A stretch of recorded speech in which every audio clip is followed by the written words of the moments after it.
So, we got 4 or 5 points today. We want to get a clearly defined understanding of covenant. We want to diagnose God's perspective of covenant. We want to see the intervention of covenant to us. We want to recognize and energize the power of covenant. And then 5, we want to understand how covenant should impact me. How do I manage me because of this covenant? 4:20 says, and he shall do with the bullock as he did with the bullock for a sin offering. So shall he do with this, and the priest shall make atonement for them, and it shall be forgiven them.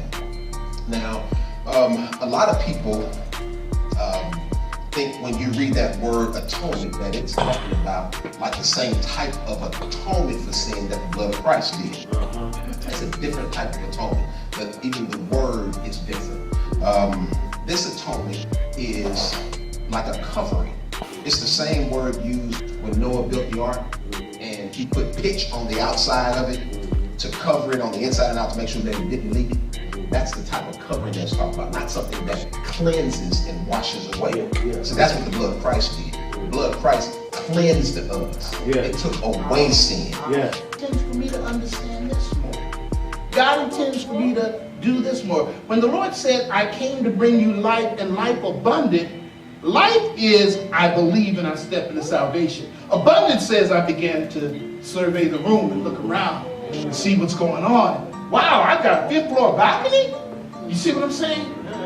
Life abundant is about not just you becoming saved with your name in the Lamb Book of Life, but life abundant says begin to explore how God reconciles other parts of your life to the identity of what you believed in. So what starts to happen? I start eating better. Why do I eat better? Because I recognize the kingdom's in me. And I'm the temple of the Holy Spirit. And no longer is the Ark of the Covenant that was lost into the Babylonians of concern to me. Because the Ark is within me. Yes, sir. God's presence. So why do I treat it better? Not because I'm looking for the approval of men, but I'm living out my identity. You see what I'm saying? There's a difference. The motivation makes a difference. Turn to the Ephesians, this 1st chapter.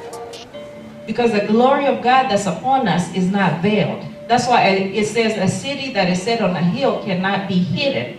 You can't put a veil over your testimony. You can't put a veil over who you're supposed to be in Christ. I know I'm supposed to serve God doing this, but I'm going to put this veil on. No, you're not supposed to be hidden like Moses. The glory of God in him was hidden. God did not call you to hide his glory within you.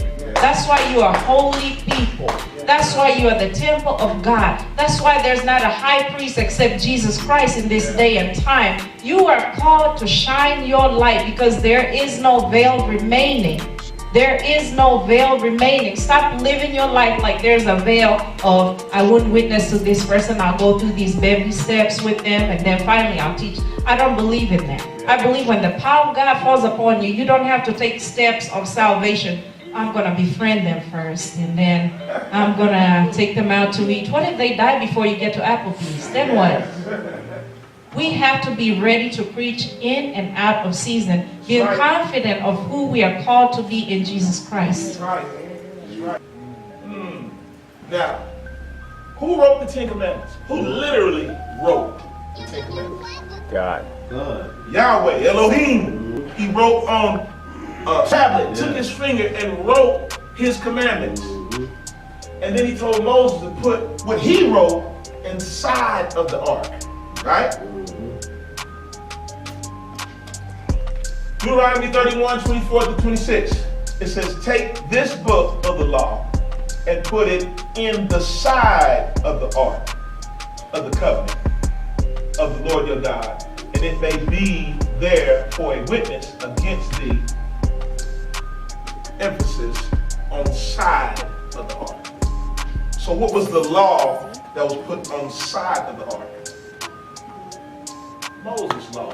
See, there was a law that God wrote, and then there was a law that Moses wrote. The armor that he wore, he's given that to us. So if Jesus wore that same armor and he's giving it to you, what does that mean? That means you will be victorious just like he was victorious.